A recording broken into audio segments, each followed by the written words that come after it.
Assalamualaikum warahmatullahi wabarakatuh.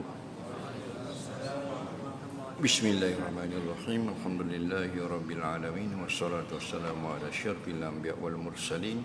Habibina maulana wa qudwatina wa uswatina sayyidina Muhammadin wa ala alihi wa sahbihi ajma'in. Subhanaka la ilma lana illa ma 'allamtana innaka antal alimul hakim. Wa la hawla wa la quwwata illa billahil aliyyil azim. Alhamdulillah, kita sambung balik pengajian kitab Risalah Umdah Al-Mubtadi'in. Malam ini bersambung di muka surat 4. Atas sekali berkata pengarang rahimahullahu ta'ala, hukum yang dibangsakan pada akal. Sekarang kita masuk pula hukum yang dibangsakan kepada akal, atau orang panggil hukum akal. Hukum tu apa hukum? Nanti orang tanya kita kan, kita cakap hukum. Orang tanya dah hukum dia. Hukum tu benda tak? Hukum tu ialah isbatu syai'in li syai'in au nafyuhu anhu. Kita nak mensabitkan suatu kepada suatu atau menafikan suatu daripada suatu. Contoh, kita sabitkan wajib kepada semayang 5 waktu, atau kita nafikan wajib semayang daripada perempuan yang haid. Itu panggil hukum. Contoh, hukum ada hukum syarak. Hukum syarak tu hukum agama lah. Haram, sah, batal, makruh, harus, itu hukum agama. Hak ni hukum akal. Mana bila kita tahu hukum akal, maka kita bolehlah menghukumkan sesuatu perkara yang kita dengar, atau yang kita tengok, atau yang kita rasa.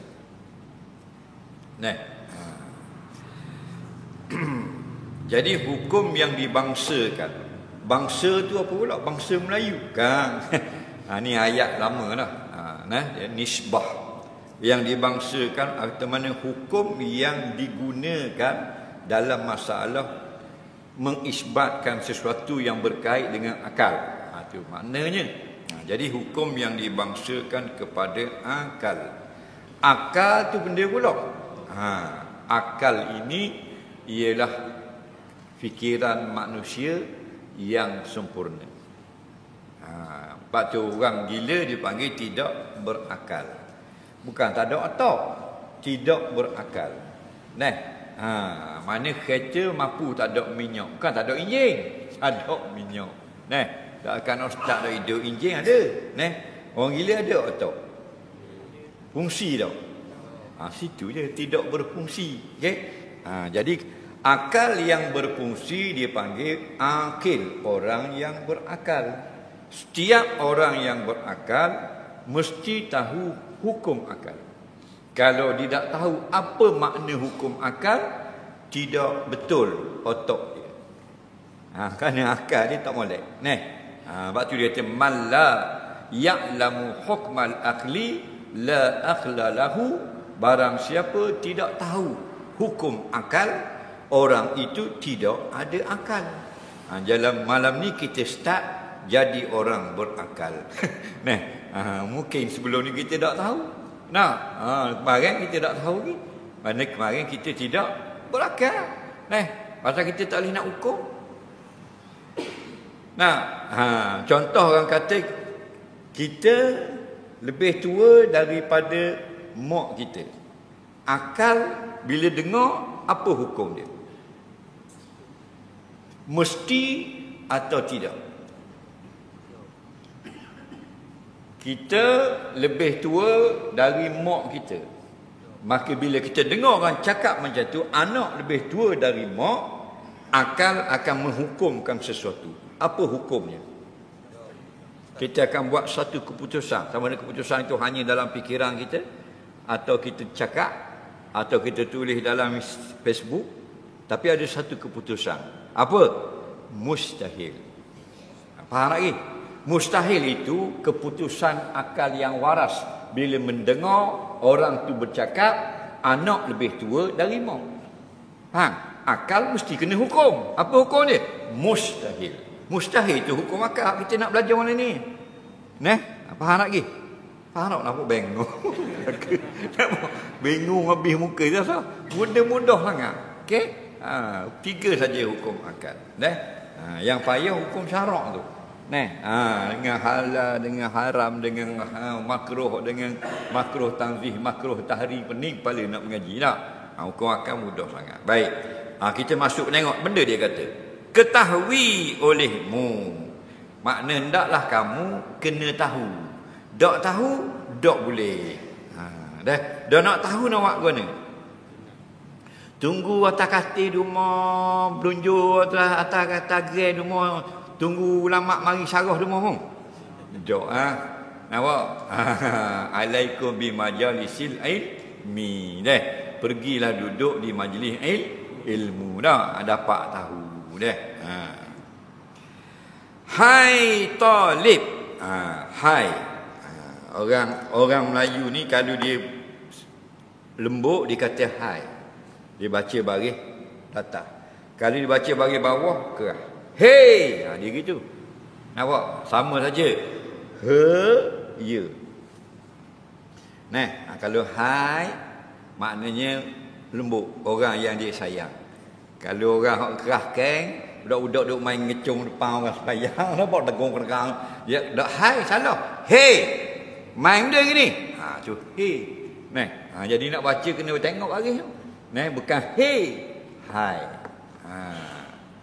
Hai makna wahai, kata seru, memanggil. Talib.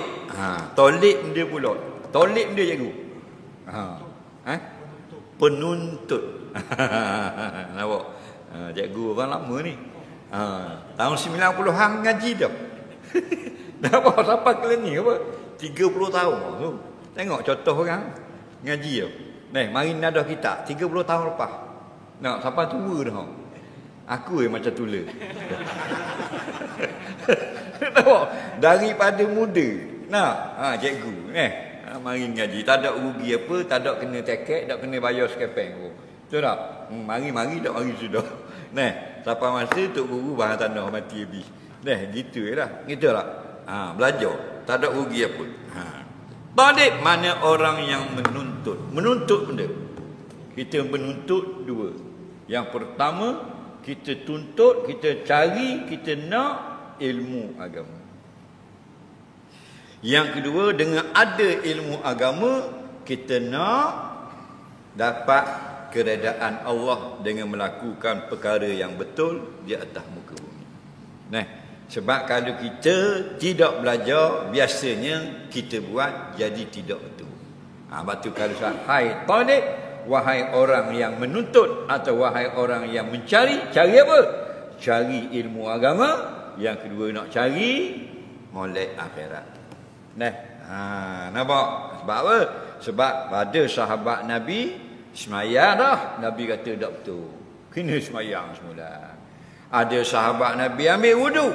Nabi kata tak betul. Kena ambil wuduk semula. Pasal apa? Pasal tidak belajar. Dah kalau sahabat Nabi tak belajar tak betul dari tak sah, apatah lagi kita sahabat MB pun tak. Tak kata sahabat Nabi jauh sekali-kali. Betul tak? YB pun tengok dari jauh je. Sekali-sekali selfie. Hei talib, akan bahawasanya hukum yang dibangsakan pada akal itu tersimpan ia hukum pada 3 bahagi. Jadi kalau orang tanya hukum akal ada berapa? 3. Tidak lebih, tak ada. Tak lebih, tak kurang. Itu ayat tersimpan. Ingat lain kali kalau tersimpan, maknanya tidak lebih, tidak kurang. Tidak akan jadi 2, tidak akan jadi 4, 3. Itu panggil tersimpan. Bukan saja tu ayat tu. Tapi kalau rukun semayang tidak tersimpan. Rukun semayang itu 13 perkara. Apa tak kata tersimpan? Ada setengah fuqaha dia bilang 17.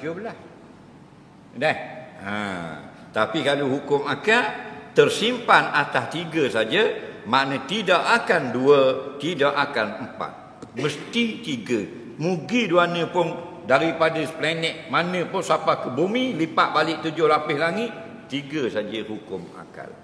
Baik. Pertamanya wajib, keduanya mustahil, ketiganya jaiz, iaitu harus.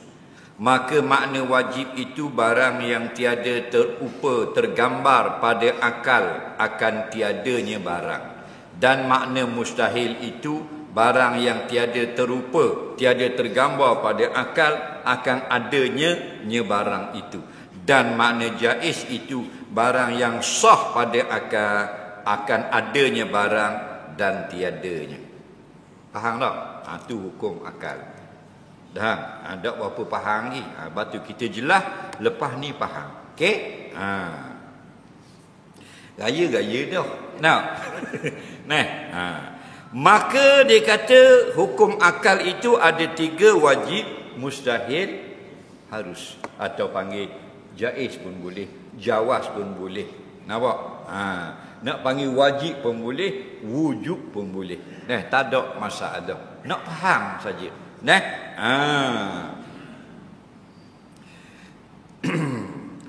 Maka makna wajib. Apakah makna wajib? Wajib ni bukan wajib semayang.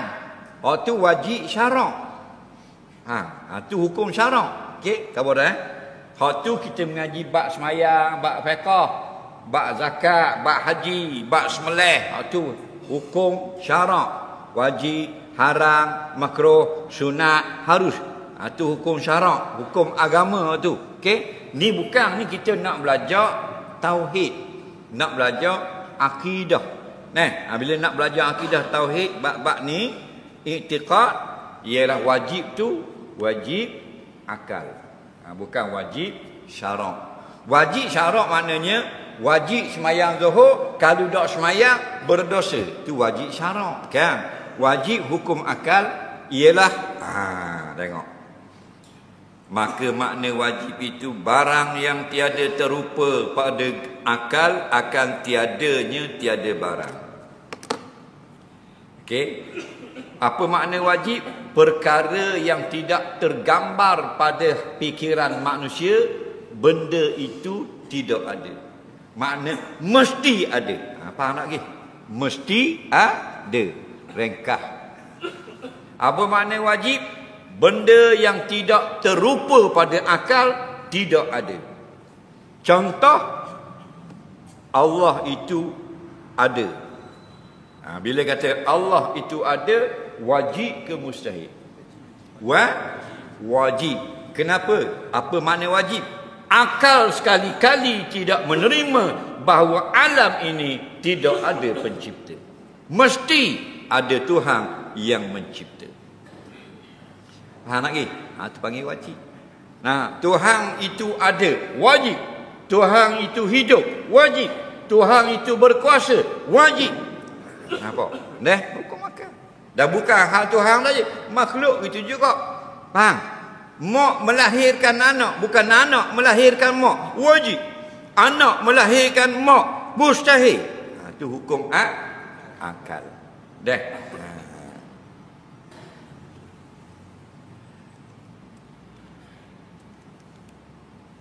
Dan makna mustahil itu barang yang tiada terupa, tergambar pada akal akan adanya ada barang. Apa makna mustahil? Perkara yang akal tidak boleh terima sekali-kali ada benda itu. Contoh, ada anak bagi Tuhan, mustahil. Akal sekali-kali tidak boleh terima.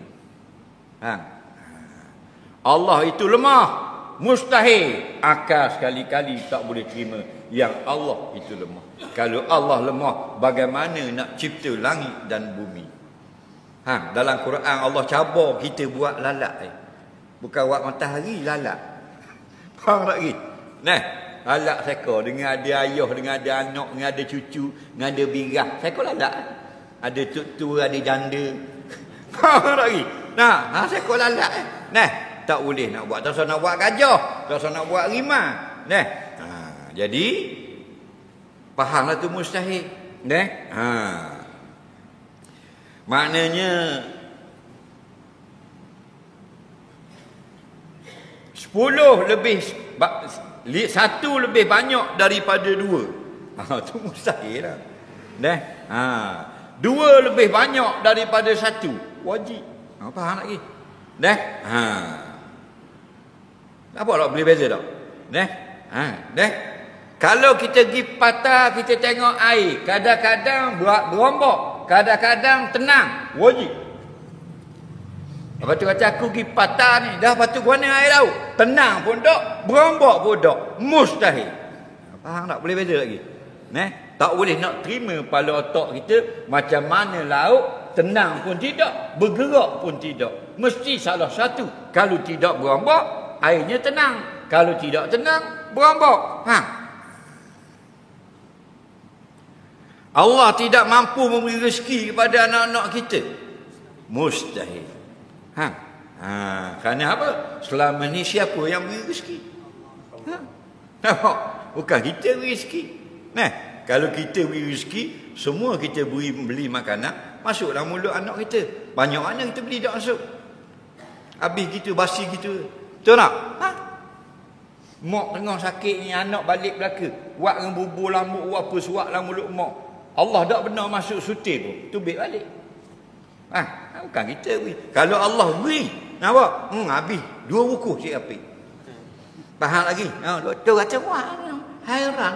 Dia belum sedar, tapi habis 2 bukus nasi kapur. Faham lagi? Nampak tak? Tapi kalau Allah dah izin, membuat nanak lah lauk apa pun pergi atas hospital, sutih habuk tak boleh telang. Kenapa? Kerana innallaha huwa razzaq. Dia Allah, dia seorang, dia tukang beri rezeki. Sebab tu kita belajar hukum akal ini jadi kemah lalu imam kita. Kita jaga kedai kapet tak jadi, kita buka kedai mi goreng. Kita buka kedai mi goreng tak jadi, kita buka kedai baju bandar. Kita buka kedai baju bandar tak jadi, kita buka kedai nasi Arab. Ikhtiar sama. Kenapa? Kerana kita belajar dah wajib, mustahil, harus. Kalau barang ikhtiar, barang tidak mustahil. Kalau tidak hari ni berjaya, 30 tahun lagi jadi senang. Gitu. Jadi siapa nak tanya apa makna, tak faham lagi apa makna wajib, Haji tanya. Takut ada muskil. Apa makna wajib? Faham tak? Benda yang mesti. Ma la yutasawwaru fil aqli adamuhu. Itu wajib. Perkara yang tidak dapat terupa pada fikiran manusia, tidak wujud benda itu, mesti ada. Itu wajib. Apa makna mustahil? Ma la yutasawwaru fil aqli wujuduhu. Perkara yang tidak dapat kita tasawur, tak dapat digambarkan pada akal fikiran manusia yang waras, benda itu boleh berlaku. Seperti Tuhan ada anak, mustahil. Tuhan ada bini, mustahil. Tuhan ada tarikh lahir, mustahil. Tuhan itu lemah, mustahil.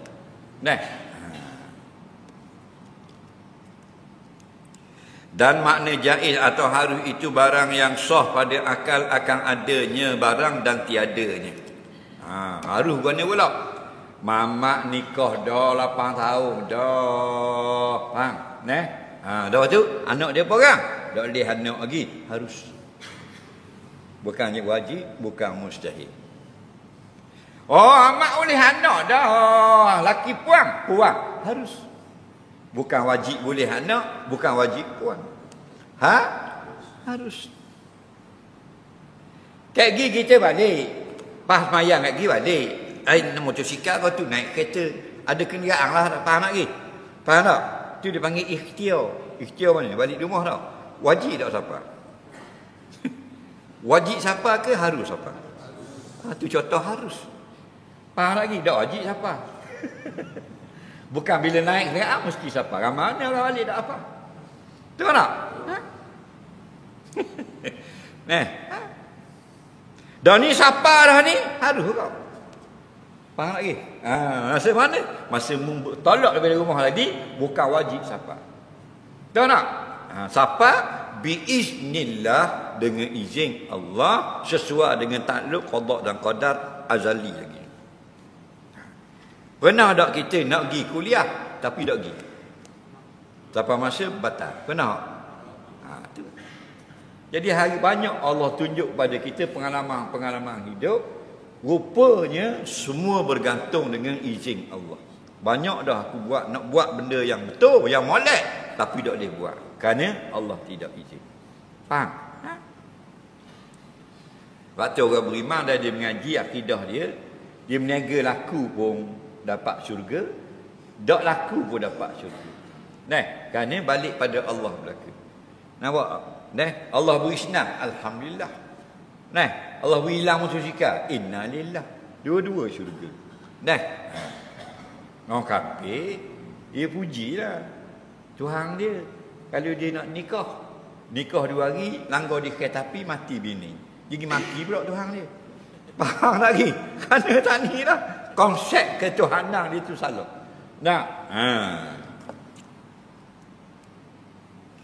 Jadi akal kata boleh jadi ada, boleh jadi tak ada, itu benda yang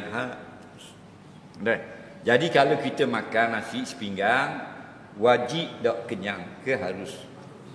Harus kenyang. Faham tak lagi? Allah nak beri kenyang boleh, nak tetap lapar pun boleh. Makan dah lapar lagi. Anak kita ajak pergi makan kedai, dia nak makan ni nasi goreng tak? Order dengan telur mata 2 teh pun semua dengan air teh openg leci. Siapa di rumah dak tengah jauh lapar perut pula abah. Ada tak kita? Adik dia dah akan, adik dia punya air ni dah apa-apa, pakai esok boleh pergi sekolah. Faham? Jadi itu lah. Itu kehidupan kita. Kita berusaha untuk mencari rezeki. Harus dapat, bukan wajib dapat. Nak pergi? Itu semua berkait dengan hukum makan. Barang siap belaka dah. Bila kita dapat, wajib tak kita boleh belanja belaka? Harus je. Harus. Kita usaha wajib tak dapat?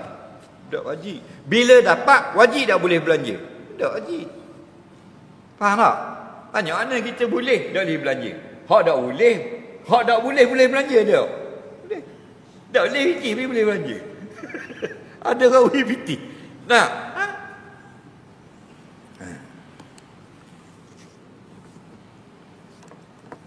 Baik, faham dah apa makna wajib, mustahil, harus. Perkara yang wajib diketahui pada hak Allah Ta'ala. Dia kata. Dan wajib atas tiap-tiap mukallaf pada syarak. Ni hukum agama. Dan wajib ni bukan wajib akal ni. Dan wajib atas tiap-tiap mukallaf. Mukallaf tu bahasa Arab, bahasa Melayu, orang yang dibebankan dengan hukum agama. Siapa? Akil balik. Orang yang sudah berakal dan dia sudah balik. Siapa ada 2 perkara ni, akalnya molek, tidak bodoh, tidak bengong, tidak gila, dan kemudian balik sampai umur, dia nama mukallaf, bukan muallaf. Muallaf zakat baru ni, terima zakat. Mukallaf tak terima zakat. Kita apa kita pikul hukum syarak? Sampai masa zuhur abang Allahu akbar, kita pikul satu kewajipan, wajib kena tunai semayang zuhur. Sama ada pukul 1.30, 1.45 boleh, 2 suku boleh, 2.40 boleh, 2.79 pun boleh, 3.10 pun boleh, selama dalam waktu wajib. Anak kita umur 4 tahun duduk main bawah, duduk main ngecung, wajib tak bila abang zuhur? Dia pikul tak hukum syarak? Tak, kerana tidak mukallaf. Apa sebab dia tidak mukallaf? Anak kita 4 tahun tidak gila. Betul akal dia ada, tapi belum balik. Nak jadi mukallaf ialah akil balik.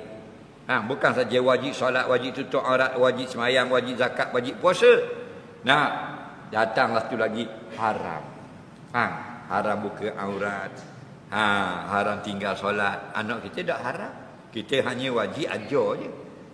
Anak kita umur 7 tahun. Nabi kata muru auladakum bisolah. Suruhlah anak kamu semayang. Wahum abna'u sab'in. Bila umur mereka 7. Bukan mereka wajib semayang. Kita wajib ajar. Dek, mayang dek. Dohor dah. Hak tu je wajib. Dia tak wajib. Dia pun masuk dalam bilik. Dia buat yo-yo. Bukan dengan lutut dia. Kekung. Kita tengok. Rokok tu. Tak apa dah. Supaya dia terbiasa dengan perintah suruh solat, 5 kali sehari. Kenapa? Kerana bila datang umur dia mukallaf kat gini lebih kurang 13 atau 14 tahun, nah, ayat suruh semayang tu sudah menjadi rutin biasa bagi hidup dia. Betul tak? Sebab kita dok suruh. Dok, lepas ngaji kolej baru suruh. Berapa umur? 23 dah anak. Awak kena start mayang, lepuk wisuti atas muka ayah. Faham lagi? Nampak? Nyanda. Kenapa?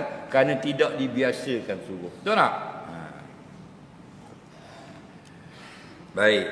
Dan wajib atas tiap-tiap mukallaf kita semua pada syarak, pada agama. Syarak boleh panggil, agama boleh panggil, din boleh panggil, syariat boleh panggil. Sama saja. Nah, ini kata haram pada agama, haram pada syarak, sama je. Agama tu syarak lah. Okey, agama bahasa Melayu. Nampak?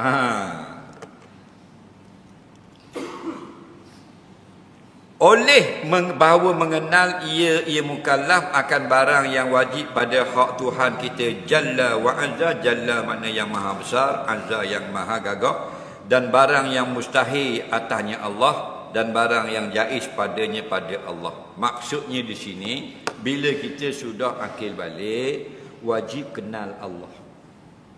Tu je nak khabar. Okey, cuma bahasa ni bahasa kitab. Kalau kita rekahkan jadi bahasa TikTok. Mudah bahasa TikTok ni. Nah, bila sudah balik, wajib kenal Allah. Tu bahasa TikTok, mudah nak faham. Dan ni bahasa kitab. Memang ditulis begini kerana meraihkan ayat Quran dan hadis. Ayat Quran dan hadis tak pakai bahasa moden. Betul tak? Dia pakai bahasa yang ada ibarah, ada i'rabnya, ada nahunya, ada balaghahnya. Jadi bahasa mudah. Kita orang dah sudah berdewasa ini wajib kenal Tuhan. Pasal apa wajib kenal Tuhan? Pasal Tuhan cipta kita ni nak suruh kenal dia. Faham tak ke? Dia buat kita ni bukan nak suruh joget, bukan nak suruh berlumba motor, bukan dia buat kita nak suruh main badminton. Hak tu sampingan je. Dia buat kita ni supaya kita kenal dia. Faham tak ke? Tiba-tiba kita dah era tak kenal pun. Kita kira cari pitih pagi petang. Jadi geng. Nampak? Jadi tak ada tujuan.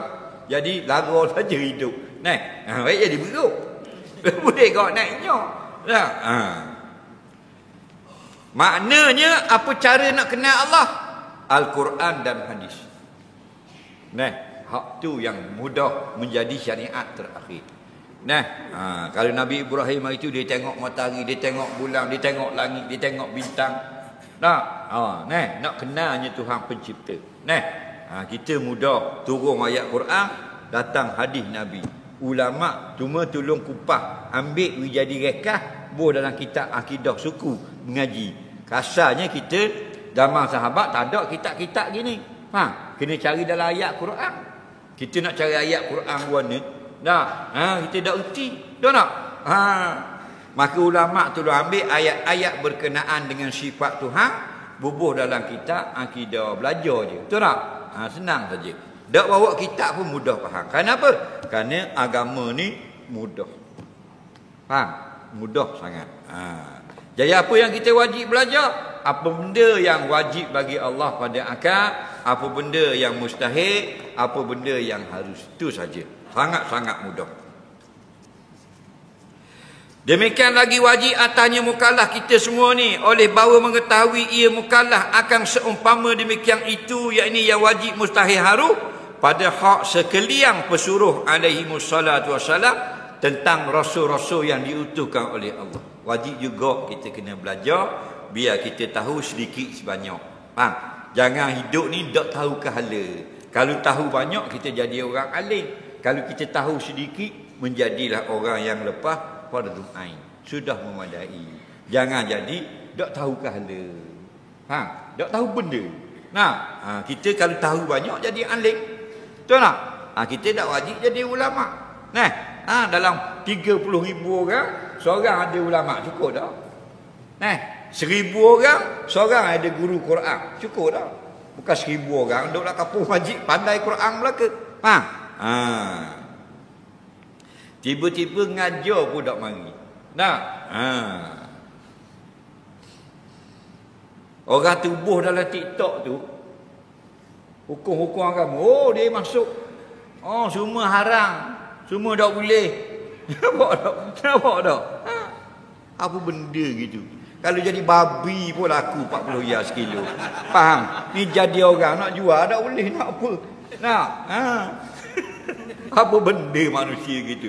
Dan mu tak mau belajar sudahlah. Nah, orang kabur haram, dedah aurat, perempuan haram pakai baju lengang pendek, nampak lengang. Oh dia tulis, semua haram, semua tak boleh. Apa je yang boleh? Nampak? Tapi jahat kau jawab tu, kepala bapak mu boleh. Faham lagi? Nampak? Tu manusia pada hari ni. Orang nak belajar agama, mu tak mau belajar sudah. Nah, sibuk dia. Jadi Allah hantar pesuruh daripada zaman dulu sampai sekarang. Kita kena belajar apa yang wajib bagi Nabi, apa yang harus, apa yang mustahil. Kita dengar sekarang ni macam payah je tak. Dak kayak gini belajar mudah. Barulah aku faham, mudah sangat. Dah. Macam orang nak belajar driving school. Betul tak? Oh, kawan dia cerita berat mu kat gini. Nak, gerak mu kat gini, JPJ duduk sebelah kiri kanan. Nak, begitu begini depan lagi, akak dera lagi. Takut tang kawan tu. Padahal pergi belajar driving school, pergi test molek-molek ada.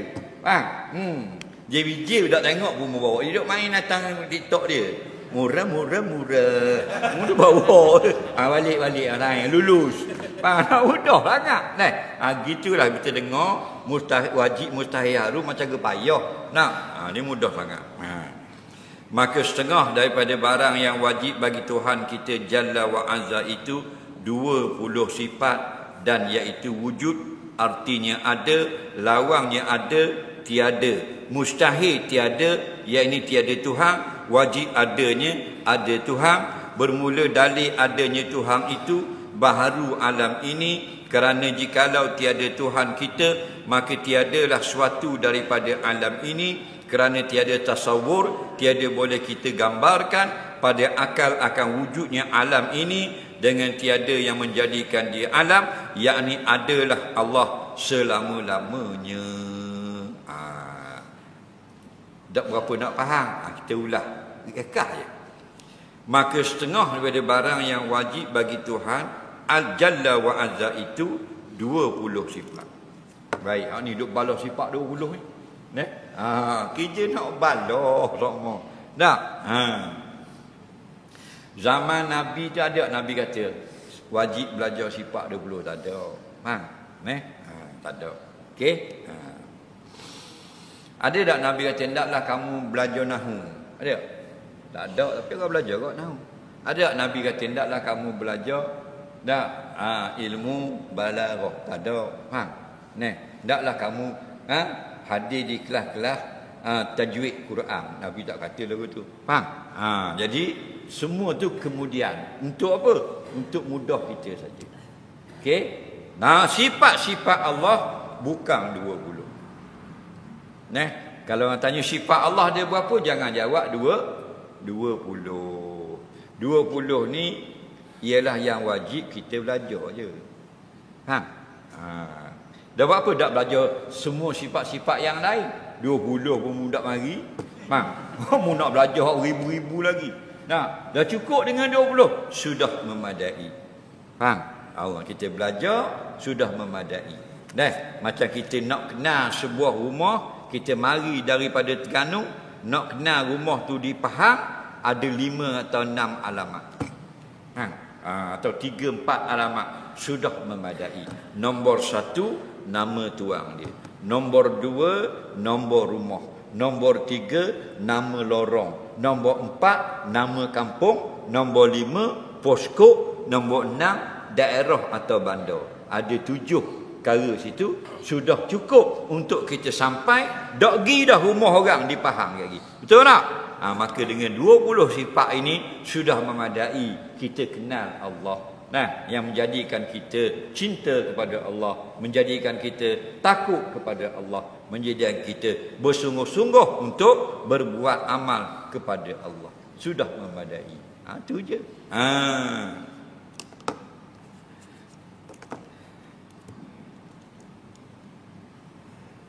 Dan iaitu sifat yang pertama wujud.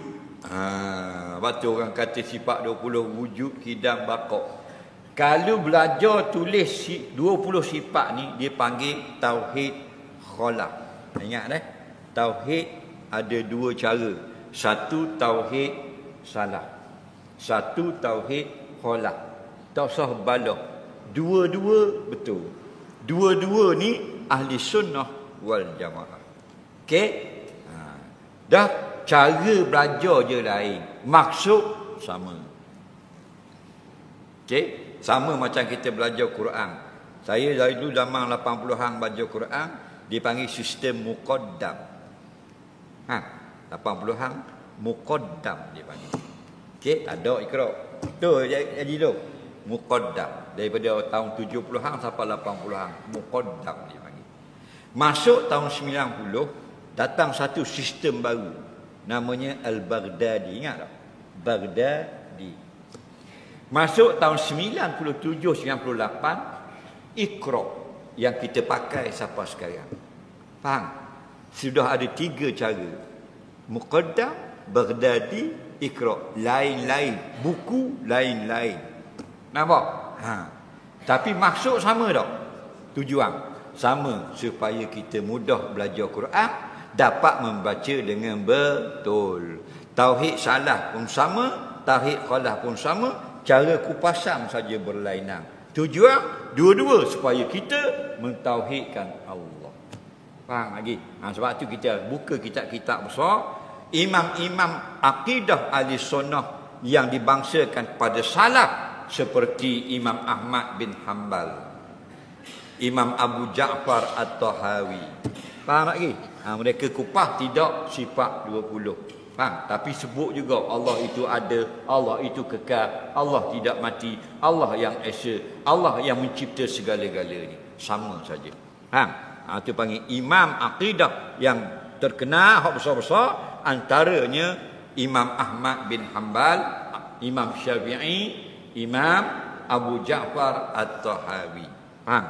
Hak kita belajar sifat 20 ni panggil tauhid khalaq. Okey? Lepas tu imam-imam yang terkenalnya, Imam Abu Hasan Al-Ash'ari, Imam Abu Mansur Al-Maturidi, Imam Ibnu Asakir, imam lain-lainnya yang khalaq. Faham tak lagi? Imam Abu Mansur dulu daripada zaman Imam Abu Hasan Al-Ash'ari. Tapi mereka kupas tentang sifat 20. Contoh sama, kita pergi tauhid salah. Kitab Aqidah Tahawi, Aqidah Tahawiyah, atau kitab Aqidah Imam Ahmad bin Hanbal, bukan sifat 20. Dia kata Allah itu Tuhan yang ada, yang menjadikan segala alam ini. Kita belajar si tauhid khalaq, sifat Allah yang wajib kita tahu ialah wujud. Artinya Tuhan itu ada. Sama tak? Sama. Kita gostang balik pergi kat kitab Imam Ahmad bin Hanbal tauhid salah, lagi sifat yang kedua pula, Allah itu bersifat dengan awal, tidak ada yang awal dulu daripada Allah. Kita belajar pula tauhid sifat 20. Dia kata Allah itu bersifat dengan kidam, tidak ada sesuatu yang mendahului Allah, tidak ada permulaan bagi adanya Allah. Sama tak? Sama saja. Bodohnya kita tak tahu benda balok. Faham lagi? Cuma walaupun sama, kita tak nak dah akidah daripada imam-imam yang bukan daripada ahli sunnah wal jamaah. Mu nak belajar akidah, dua-dua boleh, salah satu pun boleh. Dua-dua maknanya belajar tauhid salah dan tauhid khalaq daripada ahli sunnah wal jamaah. Atau mu nak belajar saja tauhid salah tapi ahli sunnah wal jamaah, atau tauhid khalaq sifat 20 ahli sunnah wal jamaah. Jangan daripada lain daripada itu. Jangan golongan mujassimah, jangan musyabbihah, jangan qadariyah, jangan mu'tazilah, jangan syiah, jangan bahaiyah, jangan jahmiyah, jangan. Faham tak lagi? Faham tak ni? Berasa ke berat? Kenapa? Tak faham tanya, tak tanya faham. Takut. Pasal duduk kepala dia kata sifat 20. Ni tak ada zaman Nabi. Lah, tak ada belaka. Zaman Nabi ada tak Quran 30 juzuk? Ada tak? Dah mu ngaji tu. Yang mu pergi wakaf Quran. Zaman Nabi mana ada Quran? Zaman Nabi Quran tak tulis lagi. Hak tulis jadi 30 juzuk tu zaman mana? Zaman Sayyidina Uthman.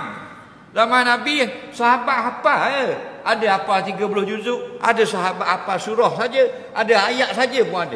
Ada yang tak apa Quran pun ada sahabat Nabi. Nah. Nampak? Sebab tu tidak berlaku cium mushaf di zaman Nabi. Cium mushaf berlaku di zaman Sayyidina Uthman. Hak zaman Sayyidina Umar tu memang tak ada lagi. Itu cium ayat yang dituliskan pada kepingan kulit. Itu dicium oleh sebahagian sahabat. Bukan Quran macam kita 30 juzuk. Bukan kata sifat 20. Quran tak ada. Faham? Ayat Quran tu ada. Belum dibukukan 30 juzuk. Cukup semua indeks. Faham? Baik. Dan ke setengah barang yang wajib bagi Tuhan itu 20. Yang iaitu wujud. Artinya wujud ada. Kita sambung bulan depan. Apa arti wujud? Sebelum kita jawab soalan, saya diwakilkan oleh pihak Masjid Ikhwan Gelong Bila melancarkan pungutan derma. Kutipan untuk tabung pengurusan pembinaan Masjid Ikhwan Gelong Bila. Jadi tolong gerakkan tabung-tabung yang disediakan kanan ke kiri, kiri ke kanan agar hadirin hadirat boleh beri sumbangan. Siapa yang nak beri sumbangan derma kepada Masjid Ikhwan Gelong Bila melalui online, Bank Muamalat 13010005984716 atas nama Surah Al-Ikhwan. Bagi yang nak bayar bil elektrik masjid, nombor akaun TNB 2100-3105-3109. Duduk jauh mana pun, akak telefon, buka nombor akaun tadi, boleh pindahkan duit. Serial sampai sini, 1000 pun sampai sini. Itu akaun masjid. Okey?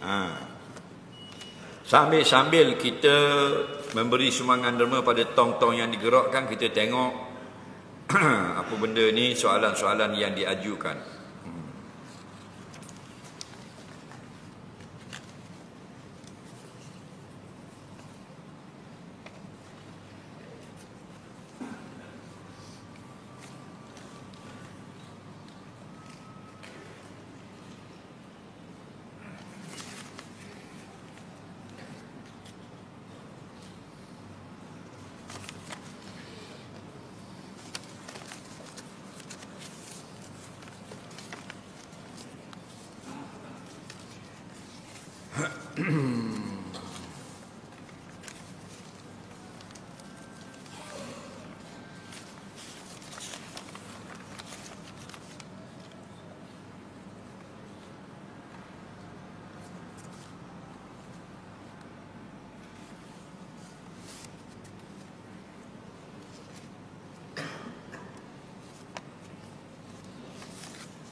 Baik.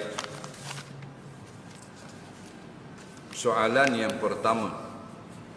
Tiap kali saya ziarah kubur, saya baca Fatihah dan surah Al-Ikhlas 11 kali. Apakah ada sandaran hadis? Mohon penjelasan.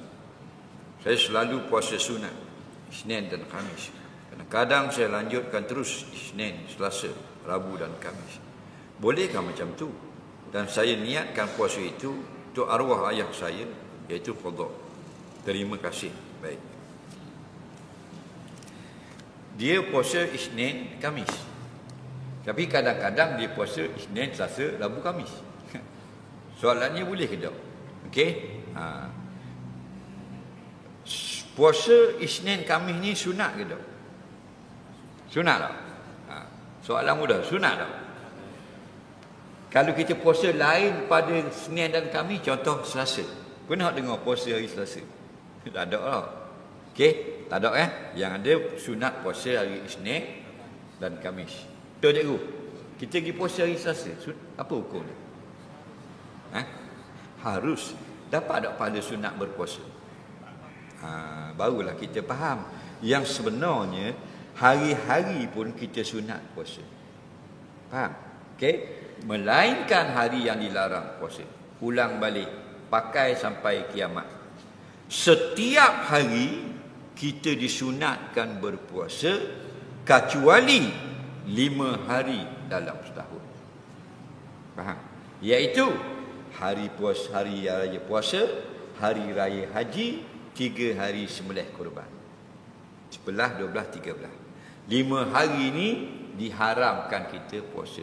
Lain pada 5 hari ini kita sunat berpuasa. Jadi hari Selasa dengan Rabu sunat tak puasa? Sunat. Dah apa beza Isnin Khamis puasa? Afdal. Kenapa Allah puasa Isnin dan Khamis? Kerana datang dalam hadis Nabi suka puasa Isnin dan Khamis. Maka walaupun setiap hari sunat kita puasa, tapi kalau kita puasakan hari yang ada sebut hari itu di dalam hadis, afdal. Faham lagi? Jadi puasa pada Isnin lebih afdal daripada puasa pada hari Salat. Nampak? Macam baca Yasin ya, malam Jumaat. Faham lagi? Okey? Ramai orang tak faham. Dia kata bid'ah lah, haram lah. Nampak tak? Okey?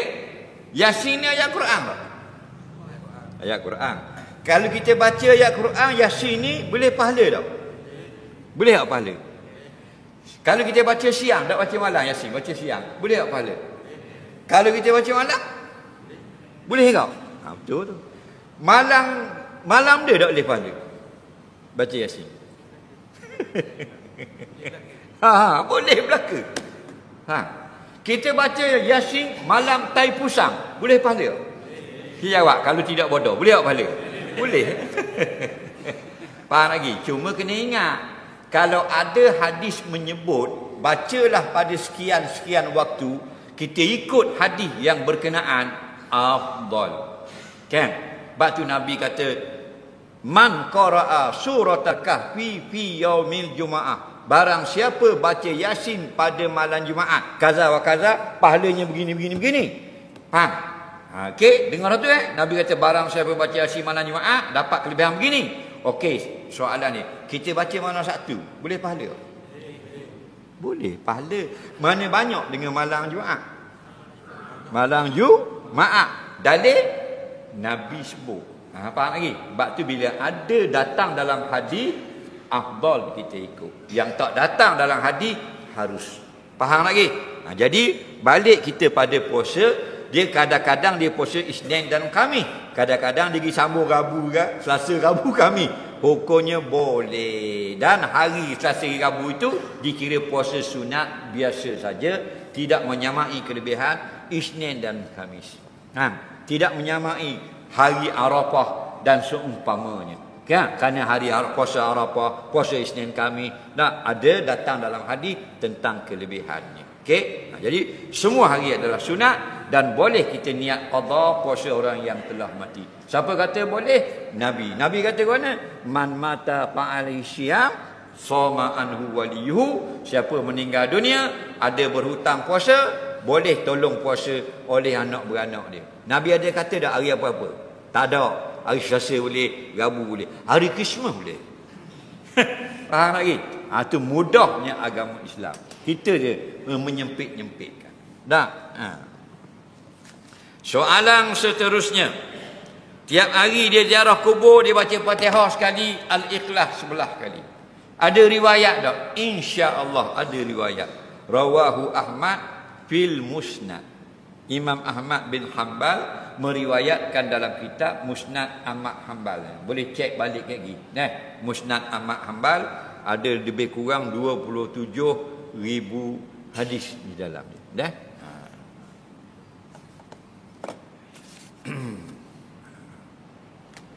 Itu kita nak beri kitab-kitab dalam bentuk Word document. Kalau ada orang nak, kabur. Awak mari pen drive, cocok kita buat dalam. Faham lagi? Tapi kita arah. Siapa yang berkenaan yang nak, faham tak? Saya nak kitab Fathul Qari. Awak mari pen drive, tebuh lah tu. Dia bukan PDF, PDF tu dia keras je. Word document. Kalau ada salah eja, boleh tambah huruf dan buang huruf. Faham lagi? Kitab-kitab hadis ada, tapi letih kalau mau minta Musnad Ahmad Hanbal, letih aku 27,000 hadis. Nak tarik, nak kopi, belang komputer. Tapi insya-Allah boleh tolong. Pasal sipang saja awak benda awak pergi gemuk boleh pahala ke aku. Betul tak? Saya nak kitab Imam Syafi'i bab haji awak di sini. Tak? Kita copy bohlah dalam free of charge. Tak? Awak boleh pahala banyak. Betul tak? Nak kursi mu ada dah sudah kalau nak kursi. Sebab ada orang tak kerti nak cari. Kita cari sipang. Cari sipang. Nak bagi ke kawan-kawan.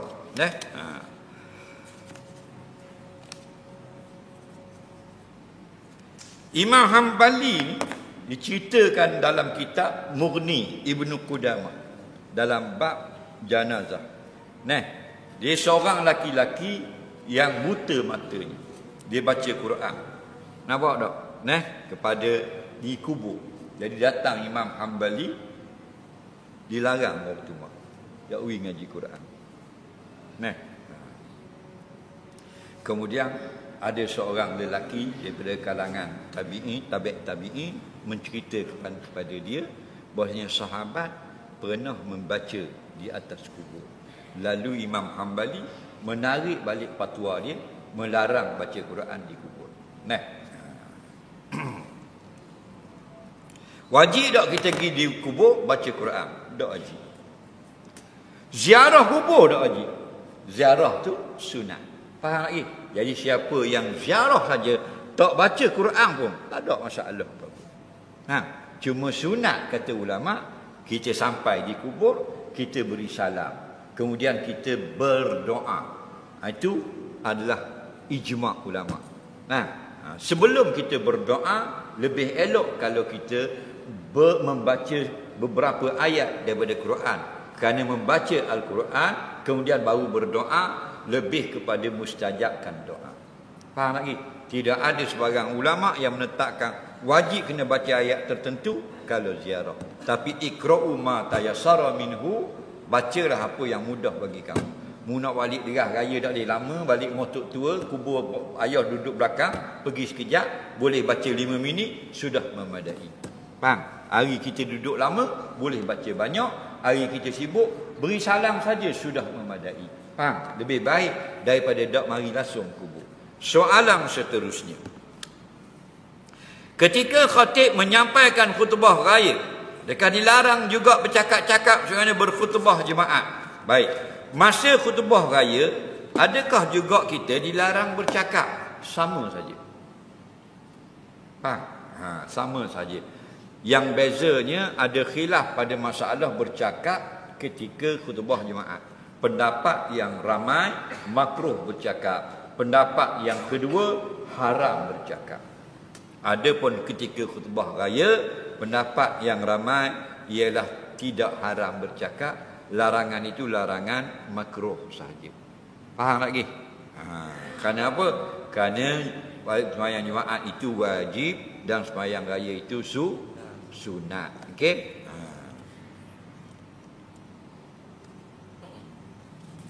Anak yang mati malam raya contoh terlibat dengan aksiden, kiranya ayah tak wajiblah bayar zakat fitrah kan ustaz? Baik. Anak dia mati malam raya. Faham? Aksiden. Okey? Jadi anak dia bawa motosikal. Mati malam raya. Okey? Malam raya maknanya malam ni siang tadi puasa yang terakhir. Esok semayang raya. Malam ni kemalangan mati. Dia kata kiranya ayah tak wajib bayar zakat fitrah. Tak betul. Sudah salah faham. Yang betulnya wajib zakat fitrah. Faham? Okey. Yang tak wajib bayar zakat fitrah ialah orang yang tidak sempat dengan Syawal. Dia mati pada siang Ramadan yang terakhir.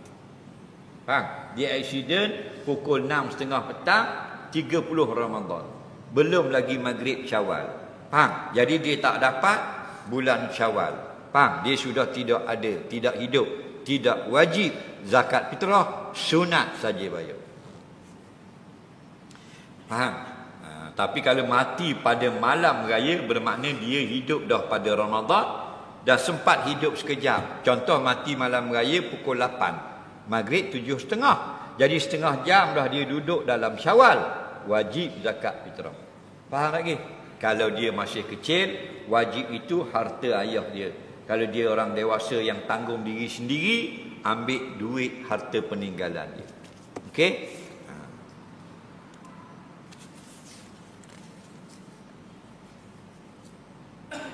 Sekiranya dibayar pada awal Ramadan, dah ada je yang mati ketika sebelum malam raya, dari segi hukum boleh minta balik ke? Alah bala semua. Dia nak minta balik.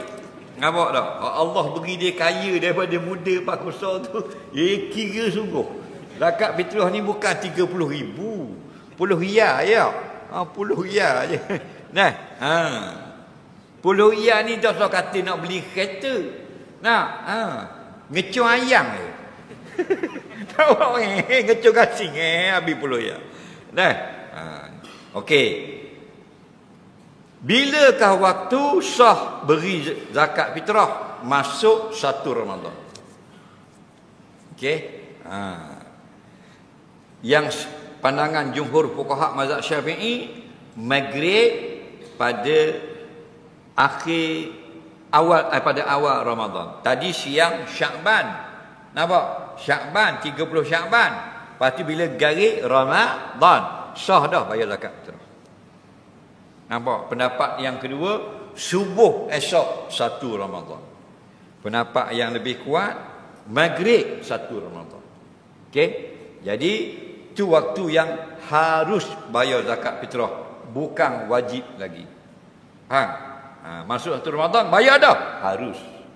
Bila waktu wajib? Masuk maghrib 1 Syawal. Itu berpanjangan sampai orang solat raya. Allahu Akbar, takbir raya, orang ada takbiratul ihram raya, habis dah waktu wajib. Okey? Baik, balik pada soalan. Dalam soalan dia bayar awal 1 Ramadan, 2 Ramadan. Okey? Contoh, dia bayar ke anak dia. Okey? Anak dia ada 2 orang. Seorang 2 orang, yang seorang tu sakit, tapi dia bayar lah. Anak dia ni mati sebelum raya. Faham tak? 30 Ramadan mati, 28 Ramadan, bermakna tidak sempat dengan Syawal. Faham? Wajib tak bayar zakat fitrah? Tak wajib, tapi ayah lagi bayar awal dah. Dia nak minta mula dengan amil. Binawe punya orang. Nampak tak? Hukumnya jadi sedekah sunat. Faham lagi? Jadi sedekah, jangan ambil. Okey?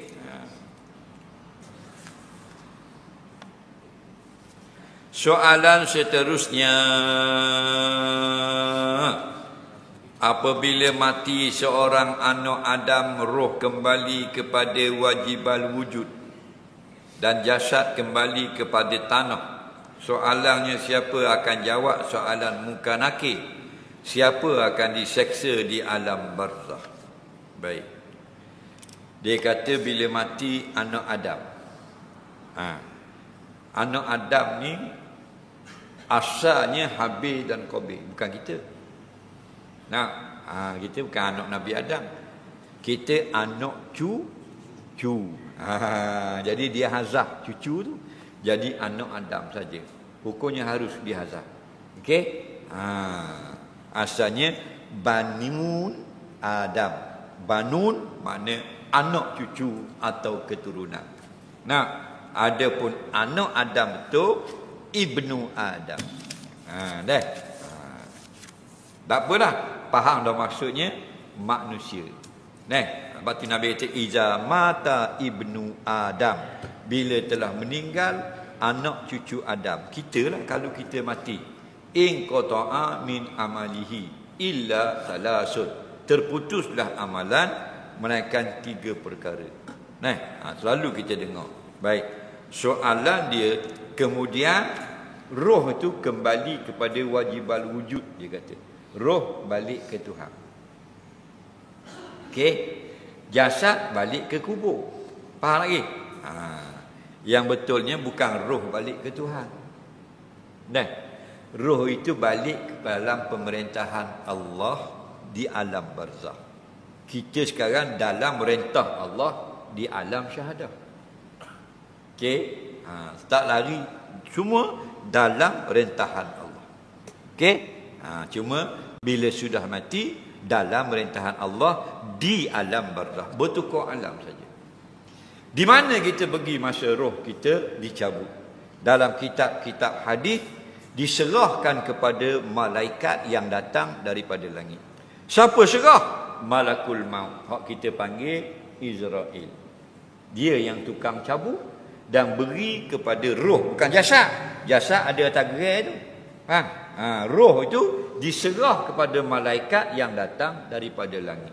Bila diambil oleh malaikat yang datang dari langit, diletakkan minyak wangi dan kapan pakaian daripada langit. Yang cantiklah maksudnya, dan berbau wangi. Sehingga diangkat, diusung 7 lapis langit naik ke atas lagi. Setiap lapis langit dipuji-puji oleh penduduk di langit, iaitu malaikat. Malaikat kata, siapakah yang wangi, yang harum ini, yang elok ini? Lalu jawab malaikat yang bawa dia, si Fulan bin si Fulan, orang Gelong Bila, si Fulan bin si Fulan, orang Mauritania, orang Singapura dan sebagainya. Faham lagi? Disebut. Lalu lebih pada setiap lapis puji dia, kerana mayat orang mukmin, roh tu lah, roh orang mukmin ditunjukkan neraka dengan surga. Itu dalam kitab hadis. Faham? Kemudian diturunkan. Dan di mana? Tunggu mayat itu datang. Bila mayat itu datang, jasadnya datang, diletakkan pada sebelah jasad dalam kain kafan. Kerana apa? Kerana sekejap lagi datang muka nakir akan menyoal. Siapa yang menjawab? Pendapat yang pertama, roh saja jawab. Jasad tidak hidup lagi. Kerana yang mati adalah jasad, roh tidak mati. Tidak mati itu seperti Allah, sifat yang hakiki, tidak. Majas saja, sekira-kira dikehendaki oleh Allah. Kalau Allah kehendak, mati juga. Faham lagi? Jadi kita duduk menangis itu jasad. Okey? Dan ada satu lagi riwayat, nak diturunkan kembali ke jasad sebelum dibawa ke kubur. Dan pendapat ini agak masyhur. Kerana apa? Kerana ada hadis yang lain, bila kita angkat mayat itu selepas mayat, mayat itu bercakap. Yang sebenar bukan mayat, roh sudah ada bersama mayat ketika diusung ke tanah perkuburan. Nabi kata, "Guana iza wudi'atil janazah ala aqabihim wa fi riwayatin aqabin nas fa in kana salihah qala qaddimuni wa in kana gharazali qala ya wailata ila aina tashabu nabi." Apabila diusung akan jasad mayat di atas bahu-bahu manusia, mana nak pergi ke kubur, andainya mayat itu orang yang saleh, mayat itu akan berkata. Kalau kita tengok dalam kitab-kitab syarah, mayat berkata itu makna roh berkata. Roh akan kata, qaddimuni, qaddimuni, cepat, cepat, bawa aku ke barzakh, kerana Allah sudah tunjuk tamam syurga bagi dia. Kita kalau dapat rumah baru yang molek, yang mahal, yang apa, kita nak pergi derah ke nak pergi lambat? Nak pergi derah lah. Faham? Wa in kanat gharazali, kalau mayat tak molek, mayat kaki pelawak, faham? Kena gali dia incubator, dia kata main necung. Faham lagi? Tak bawa dah. Berat lah ni, kau lama kau berat, kau lama kau berat. Kalau jual tipu orang, betul tak? Jual daging tipu orang, jual beli daging, jual ikan tipu orang, jual ikan. Macam-macam jenis nipu dia ni. Betul tak? Mayat tak molek. Atau mayat orang kafir, kata setengah ulama, dia kata, ya wailata, celaka aku pada hari ini. Ila aina tashabu nabi, kamu nak bawa aku pergi ke mana? Faham? Yang berkata bukan mayat, iaitu roh.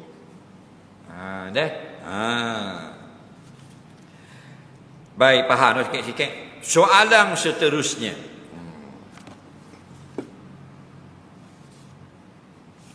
apakah hukumnya mengubah gambar manusia menjadi kartun? Ada ustaz dari luar negara berkata haram atau tak boleh. Betul ke? Jawabnya, ada betulnya juga.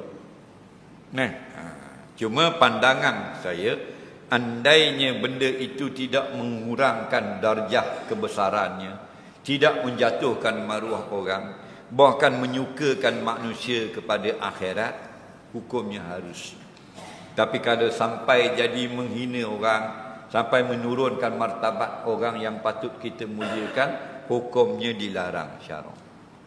Bahkan bukan saja watak ulama, gambar-gambar anak beranak kita pun, kalau kita buat jadi benda hina, haram. Kalau kita buat jadi mulia, kita tak berani nak kata haram. Contoh orang superimpose. Dia buat anak dia, keluarga dia, kawan dia yang ambil gambar, dia opeh je, jabat JKA Wisma Negeri, tapi dia edit duduk di atas gunung, ada salji dan sebagainya. Tidak ada menghina, tidak mengaibkan orang, hukumnya harus je lah. Betul tak? Tapi kalau maknanya sampai menghina, disebarkan di khalayak ramai, jadi aib orang, sama seperti mengumpat. Yang ini menyebut keburukan orang yang orang tak suka dengar. Sebab tu kalau kita gelar orang, boleh sebenarnya gelar orang. Tapi gelar yang baik. Walaupun hubung nama binatang, dibolehkan. Wahai Raja Singa, dibolehkan dalam syarak. Sebab maknanya orang yang sangat berani. Tapi tak boleh gelar dengan binatang yang hina. Wahai anjing, itu tak boleh tu. Tak boleh lah. Kerana apa? Kerana Sayyidina Umar digelar dengan Abul Asad. Bapak si singa. Tapi kalau buh karung, nyanyi korang. Wahai Haji Mengkarung. Nyanyi orang tu. Tapi kalau kata wahai burung helang, tu lain, kerana maknanya sangat tangkas. Gelaran-gelaran kena tengok kau. Ada halal, ada haram. Sehingga Nabi gelar bapak kucing. Jadilah Abu Hurairah kekal sampai kiamat. Siapa nama betul pun orang tak tahu. Jadi nama gelar. Tapi cantik, kenapa? Sangat kasih kepada anak kucing. Sehingga dikatakan bapak yang penyayang, tapi anaknya itu kucing. Soalan seterusnya.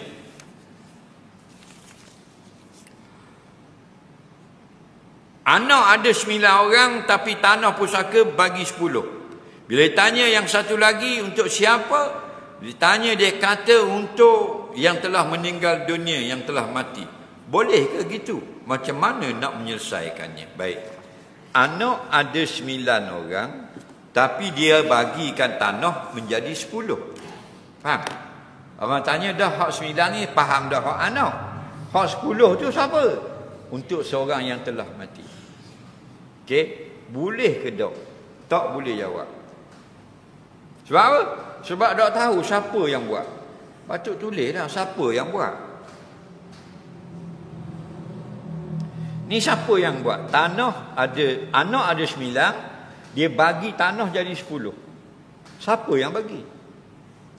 Mudah tulis sini. Nak jawab apa ni?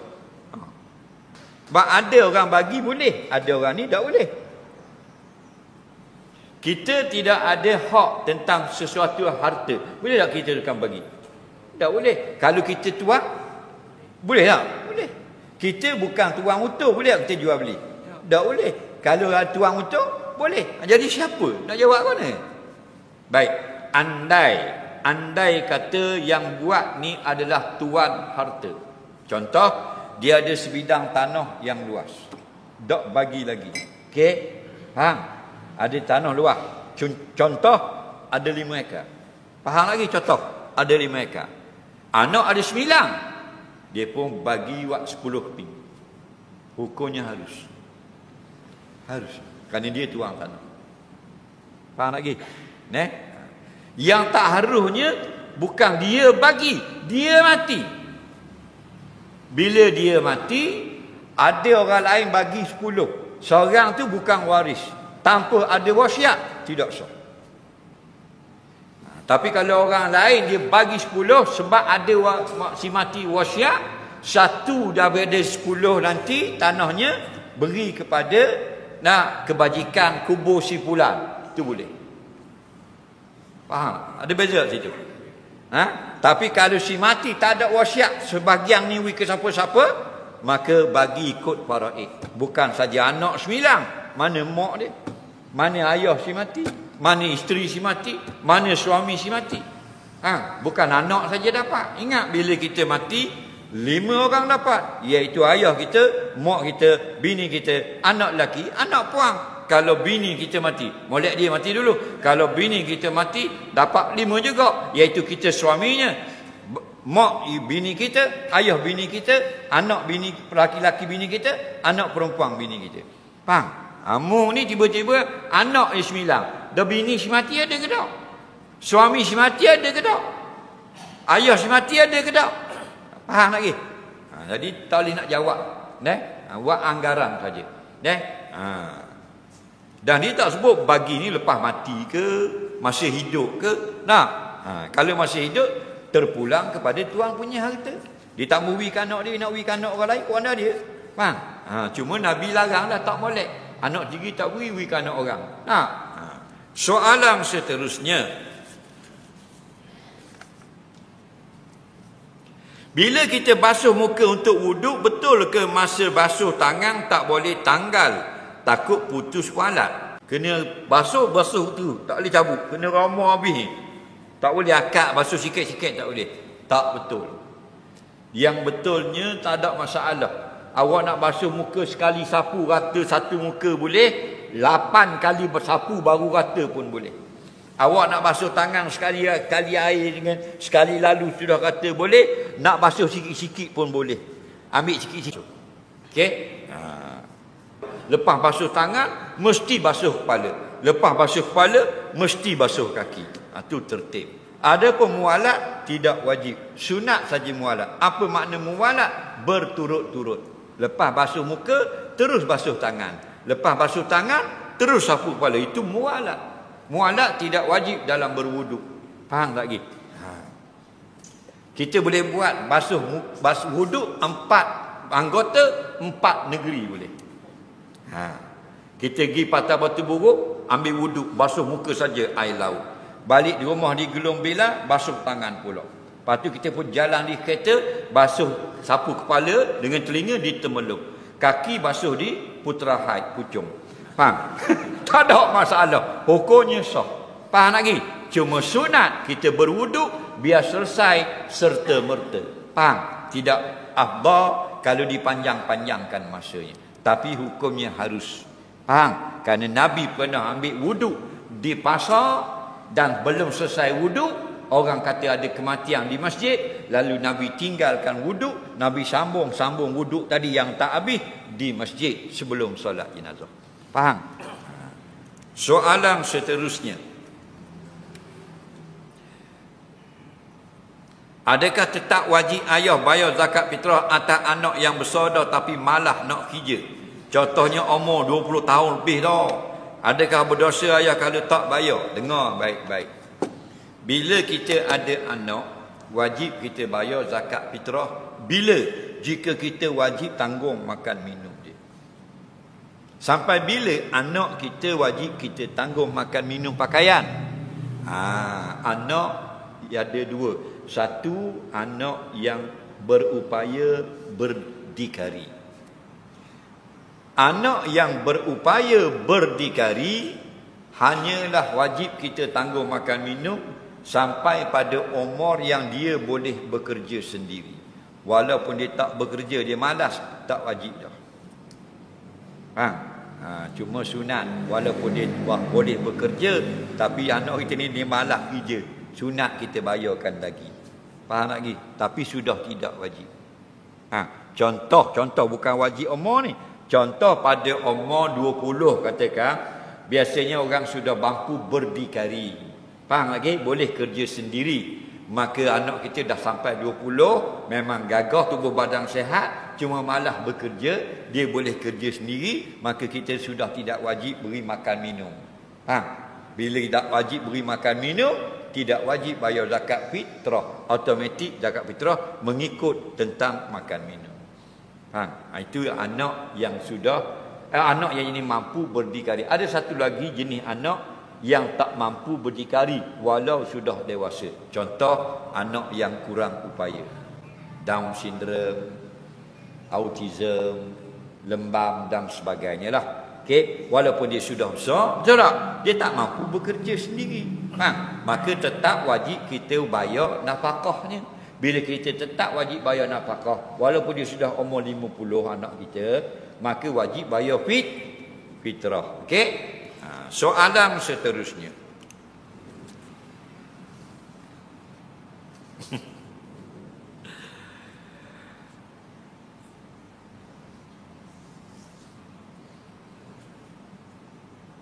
Kenapa isteri Nabi Nuh dan Nabi Hud jahat? Walaupun circle mereka baik. Yang ini suami yang baik. Tapi isteri Fir'aun dia baik. Walaupun duduk pada circle yang tak baik. Ada kekayaan dan suaminya Fir'aun. Buana gitu Ustaz? Tak ada buana gitu kan? Isteri Nabi Nuh tak nak ikut Nabi. Isteri Fir'aun pula beriman, tak nak ikut suami dia. Faham? Walaupun suami dia kaya. Semua ini nak gambar ialah apa saja ikhtiar perbuatan manusia, semua dengan izin Allah. Faham? Apa-apa yang kita cakap, kalau kita kahwin dengan orang yang baik, kita akan jadi baik. Bukan wajib. Itu ala sabilil ghalib, atas jalan kebiasaan. Kena faham situ. Kebiasaannya anak-anak yang rajin pergi sekolah belajar buat homework, mereka akan lulus atau gagal dalam peperiksaan. Kebiasaan. Lulus. Kebiasaannya yang malas belajar, malas pergi sekolah, baik pun tak jumpa cari, biasanya akan gagal atau lulus. Hukumnya bukan wajib, kebiasaan. Goleknya begitu. Faham lagi? Kena faham. Batu kehidupan. Maknanya walaupun biasanya kalau suaminya baik, soleh, isterinya akan jadi orang yang baik. Cuma Allah tunjuk kadang-kadang taqallub. Berlaku juga kadang-kadang suami yang baik seorang Nabi, isteri kufur kepada Allah. Dan kadang biasanya kalau suami itu jahat, maka jadilah isterinya turut jahat. Ikut perangai laki dia. Kalau suami kaki 6 ekor tak semayang, biasanya bini gitulah keadaan. Betul tak? Tapi Allah tunjuk itu bukan semestinya. Berlaku juga taqallub berlainan dengan apa yang kita faham, iaitu walaupun suaminya jahat, isterinya tetap solehah, beriman pada Allah. Faham lagi? Jadi kita hantar anak kita ke sekolah, bukan wajib cemerlang, wajib jadi orang yang berjaya. Pada ghalibnya, dan itulah jalan kalau kita nak kejayaan. Batu Nabi kata manjada wajada. Siapa bersungguh-sungguh berjaya. Berjaya itu makna wajib berjaya atau biasanya dapat kejayaan. Bukan wajib berjaya, biasanya berjaya. Faham lagi? Jadi jadilah makna hadis, barang siapa bersungguh-sungguh biasanya dia akan berjaya. Kadang-kadang tetap gagal. Okey?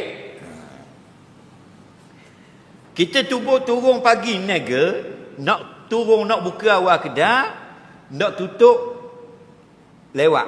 Biasanya dapat banyak atau sedikit? Cik jawab. Biasanya. Buka awal kedai, tutup lewat. Biasanya akan dapat banyak. Kadang-kadang sedikit juga. Banyak lagi orang buka lewat. Hak tu tak mari terus kedai nombor 3. Orang kata biti rumah 13,000. Hutang hak lama gitu. Tak lagi padahal tengok tidur gulung dalam selimut. Faham? Hak mari awal ni tak boleh kepeng. Bahan sama pula dengan bandar raya. Faham lagi? Tapi hak tu bukan ghalib. Ghalibnya orang rajin bekerja, dia akan dapat banyak rezeki.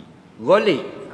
Tak, adapun hak sebenarnya min indillah, apa yang sudah tersusun di sisi Allah. Okey?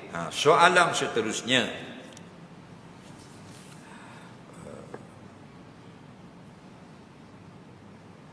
Adakah betul haram jika umat Islam sambut hari raya selepas 1 Syawal? Wah, ni pula gitu.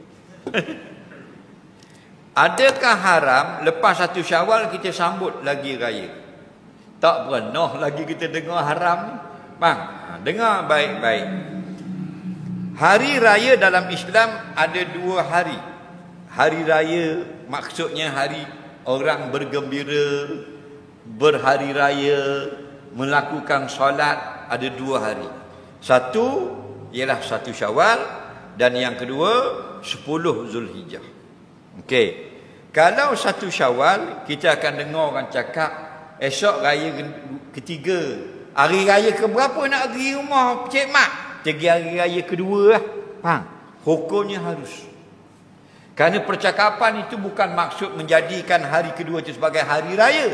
Percakapan itu menunjukkan bilangan Syawal saja. Maknanya kalau hari raya ke-4 aku pergi rumah mong, maknanya 4 Syawal baru aku boleh pergi rumah mong. Hukumnya harus. Jadi apa benda yang kita buat pada hari raya kedua, ketiga, keempat, kelima, keenam atau Kuala Lumpur sampai hari ke-18, 20 pun ada lagi. Mereka berkunjung berziarah. Hukumnya harus. Tidak ada haramnya. Apa pula haram? Okey, harus. Yang haramnya kita semayang hari raya pada 2 Syawal. Itu barulah salah, tidak betul. Okey, cuma hari yang dianggap sebagai Eid ialah hari 1 Syawal. Ada pun kita rayakan lagi hari kedua, ketiga, keempat. Contoh hari 1 raya pertama, kedua, dia kena bekerja. Ada di offshore, di tengah laut, di telaga minyak. Raya ketiga itulah baru dia berhari raya. Hukumnya harus, tak ada masalah. Soalan seterusnya, ada hadis perempuan ingin mengandung dalam syurga, boleh kerana tak sempat di dalam dunia.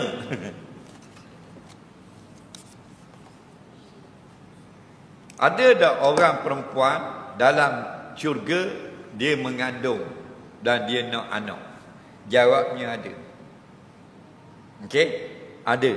Pernah ditanya kepada Nabi SAW dalam suatu riwayat bahawasanya seorang perempuan jika dia nak anak, dia dapat anak di dalam syurga dan mengandungnya itu dalam masa yang singkat. Memang ada riwayat. Tetapi Nabi sebut bila tengok tentang keindahan syurga, maka kamu sudah tidak ingin lagi nak beranak. Seronoknya bergembira, maka tak ada orang yang nak beranak. Andai ada, Nabi kata, maka dia akan mengandung dalam masa yang cepat dan melahirkan anak tanpa sakit. Itu ada riwayat. Okey? Cuma bila dah tengok syurga, tak dang lagi dah nak beranak, dok bergalak saja pagi petang. Dah?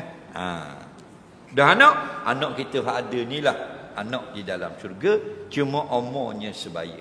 Dah? Waktu seronok. Tok nyang kita umur 30 macam kita juga. Kita 30. Tahu tak? Mu Cik Mak umur berapa nak mati kat gini? 100. Jauh, tak apalah, tak mustahil tu tak. 100 Cik Mak. Leni pun jalan sampai perut dulu sampai. Dah. Tapi nak panjang umur, amin ya rabbal alamin. Dah. 100 jeng dah. Duduk atas gerai dak mari surah dah kok. Dah. Salah turun, tubuh je turun, kulit lekat di gerai. Dah. Nampak. Nah, baik. Kalau mau mati 100 kat gini, sungguh dalam syurga tidak 100. 30.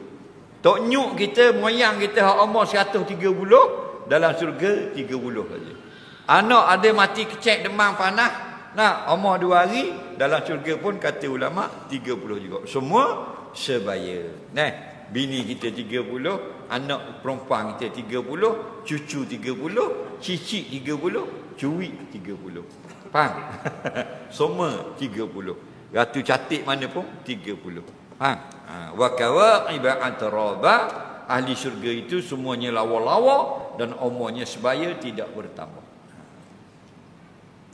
Bini saya terlibat dengan menari TikTok, laki puang nak jaga periuk nasi terpaksa terlibat. Apakah hukum jika berdosa, siapa yang paling banyak tanggung dosa? Pemikiran TikTok raya ikut trend ini, jadi serabut dah saya. Hukum berjoget harus dan haram. Bila harus, di hadapan orang yang halal melihat. Isteri berjoget di depan suami, halal ke haram cikgu? Halal. Okey? Jadi siapa yang galak nak tengok perempuan joget, suruh bini mu joget dalam bilik sekarang, balik lagi. Betul tak? Halal, tak ada ulama kata haram. Okey? Naik atas mesin basuh, joget. Jangan pakai kain. Pakai baju t-shirt saja. Faham? Tidak haram. Itu keindahan berumah tangga. Betul tak? Atau mu joget depan anak mu. Joget depan mak kita. Kita orang perempuan. Kerana joget ini menggerakkan tubuh yang menyebabkan laki-laki bukan mahram seronok melihat berserta dengan syahwat. Pokoknya haram. Okey. Jadi kalau jabat suruh, siapa yang tukang suruh? Maka pengarah suruh. Pengarah paling banyak dosa dia. Nampak? Batu kita ni di mana-mana saja kita bawa Islam. Bukan saja dalam masjid, di pejabat, di kilang, di pejabat, di rumah parlimen ke sebagainya, Islam nombor satu. Baru jadi comel. Ni joget, ni hak terbaru ni joget dia, joget Yahudi. Mula-mula kita rasa betul ke Yahudi? 2-3 orang atau ke kita betul sungguh. Step ngondornya sama dengan Yahudi, kanan kiri 2 kali, kiri 2 kali, lepas tu berenjuk ke depan, sama sebiji. Tak boleh kata apa, memang Yahudi. Ini masuk dalam hadis man tasyabbaha biqaumin fahuwa min. Barang siapa menyerupakan dirinya dengan satu agama lain, dia termasuk puak agama itu. Adakah jadi kafir yang joget Yahudi dalam TikTok itu? 2 jawapan. Yang pertama, haram sahaja semata-mata ikut kerana kejahilan. Yang kedua, dia tahu dah benda tu daripada perkara yang haram, dihalalkan pula. Waktu jadi kafir, na'udzubillah. Mudah-mudahan Allah lindungkan kita. Ada soalan bisang? Ada Pak B. Siapa nak bertanya? Ada Pak sumbangan daripada Maika. Soalan pertama.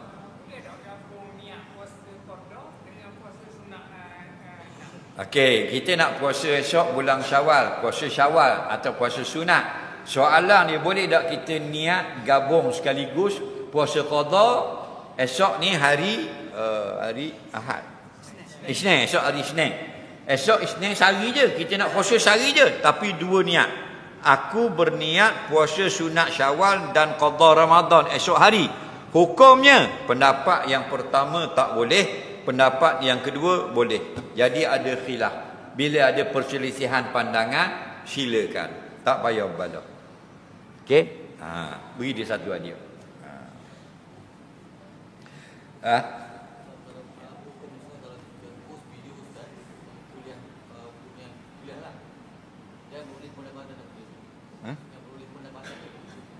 Kita latih media orang kuliah. Okey. Kita dapat pendapatan. Kenapa kita dapat pendapatan? Kerana kita upkan dalam YouTube, kita dibayar atas view. Okey, hukumnya harus. Kenapa bila orang mengajar itu dia tidak ada menyebut dilarang siarkan di mana-mana siaran, maka hukumnya bebas. Kalau ada hitam putih, jangan. Okey, sama macam buku. Orang ditanya Datuk Guru itu, apa hukum kita ambil buku orang, kita copy, kita cetak dan jual balik? Dia kata ada tak larangan mencetak tanpa izin? Ada larangan? Haram. Tak ada larangan? Harus. Okey? Hak saya, awak siarlah. YouTube bayarkan awak RM3, RM10, RM1,000, boleh ke mu? Betul tak? Pahala boleh ke aku? Mu boleh pitih. Betul tak? Tak ada masalah. Aku tak mau pitih, aku kaya dah. Dari kecil itu kaya, Tuhan wi. Apa lagi nak tanya? Okey? Jadi kalau ada kita dengar dia dilarang, ustaz ni larang siarkan mana-mana tanpa izin, jangan buat. Okey? Tu hak dia, tak boleh marah ke dia.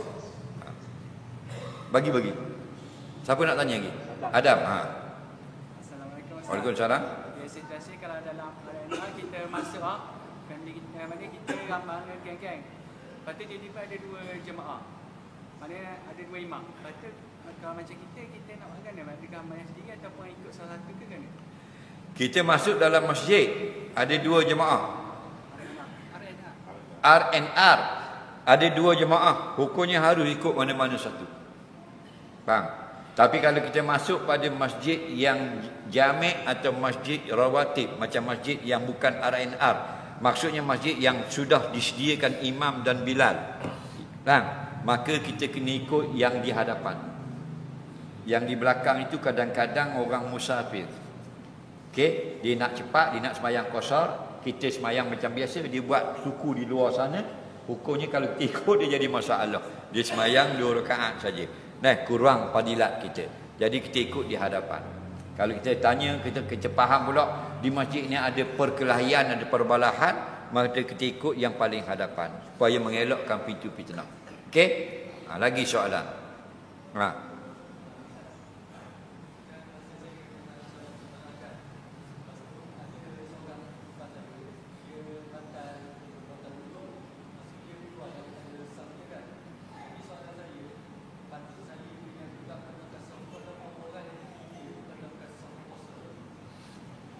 Siapa nak penuhkan soh? Jikalau soh itu panjang, kanan dan kiri, dan di belakangnya sedikit, hendaklah yang di belakang memenuhkan. Kalau sohnya tidak panjang, contohnya ada 3 orang sahaja, maka kanan kiri menutup soh. Okey? Kalau tidak jadi banyak lah. Soh 180. Tengah kosong seorang, belakang tak pergi. Jadi ni gerak, ni gerak, ni gerak, ni gerak, ni gerak. Jadi 180. Sejam lebih. Bang, gerak. Mana yang lebih sedikit pergerakannya daripada belakang. Okey? Lagi soalan. Mu tadi nak tanya je.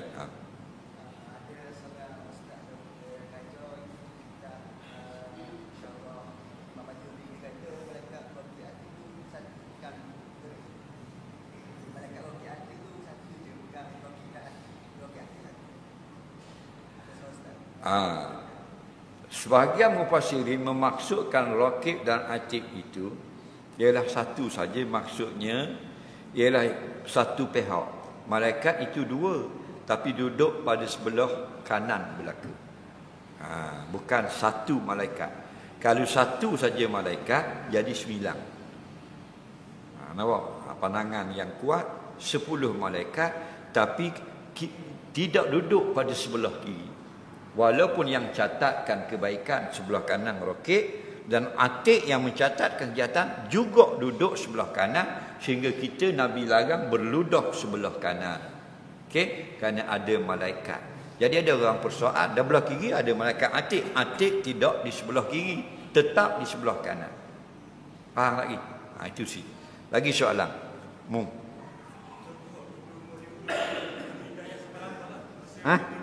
Apa dia?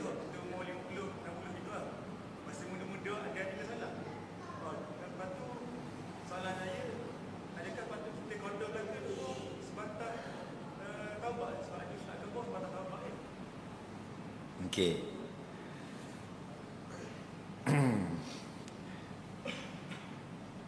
Kalau mu wajib bayar zakat pada bulan Ramadan baru ni, contoh zakat simpanan, contoh awak ada 100,000 dalam simpanan, kena bayar zakat bulan Ramadan baru ni, awak terlupa bayar. Okey, terlupa. Okey, patut bayar bulan 10 bulan Ramadan. Awak teringat bulan Syawal. Okey, atau tahun depan awak ingat. Okey, tahun depan awak teringat yang awak lupa bayar zakat tahun lepas. Awak cukup dengan taubat ke kena bayar juga? Oh, pandai bayar. Maka kalau awak terlupa melakukan solat kepada Allah, awak dikira berhutang dengan Allah. Kena bayar dah. Tengok kitab hadis. Fadainullah ahaqqu ayyuqda, maka hutang Allah berhak dibayar. Cara bayarnya hadis. Man nasiya an salatin falyusalliha iza zakaraha. Siapa yang lalai daripada solat, maka hendaklah dia qada bila sudah hilang lalainya itu. Nampak lagi? Hadis tak? Kerana itulah sepakat 4 mazhab, Syafi'i, Maliki, Hanafi, Hanbali, siapa yang tinggal solat yang wajib, dia berhutang dengan Allah, wajib bayar hutang. Faham? Okey. Soalan seterusnya, terakhir. Ada lagi? Satu lagi soalan. Tak ada dah? Ada tak? Tak ada dah? Terima kasih. Ni, satu lagi soalan. Baik. Waalaikumsalam. Selamat raya.